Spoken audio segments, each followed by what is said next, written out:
lah harus yang membawa ijazah asli itu. Siapa yang mendalilkan, dia harus buktikan. Itu kan Ini maaf Pak Alfons, analogi. saya ingin wanti-wanti sejak pagi-pagi ini. Ya.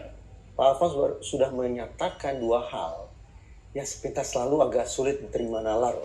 Satu, tentang penanganan laporan Joko Widodo justru di Subdit Keamanan Negara. Boleh di mana saja. Bapak katakan boleh di mana saja. Itu agak Di Harda, Tahbang, Kamnek boleh. Ranmor boleh juga Pak.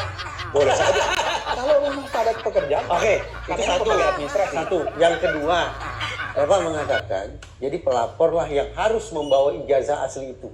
Karena dia bilang bahwa ini palsu. Selama si pelapor tidak membawa ijazah asli palsu, tidak membawa, sampai saya sendiri kacau nih mengucapkan kalimat ini.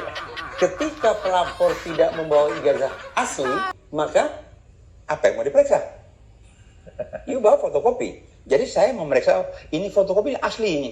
Ya kalau ini fotokopi, fotokopi. Bukan dokumen, surat, bukti surat.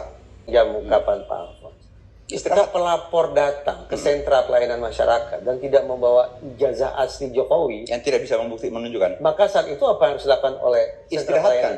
Istirahatkan maksudnya? Istirahat, jadi terima saja, bikin sehubungan dengan laporan saudara dan sebagainya, tidak memenuhi syarat sebagai alat bukti, maka tidak bisa dilanjutkan. Tidak bisa dilanjutkan. Tidak bisa dilanjutkan. Apa yang mau kita buktikan fotokopi ini? Karena kita Oh iya. Sekarang kan sudah juga ada narasi bahwa ijazah aslinya dibuat di pasar bisa, pramuka, gitu. bisa terjadi. Karena apa? Kalau semua seperti ini bisa kita akui sebagai laporan-pelaporan yang masuk ini, begitu bertubi-tubi.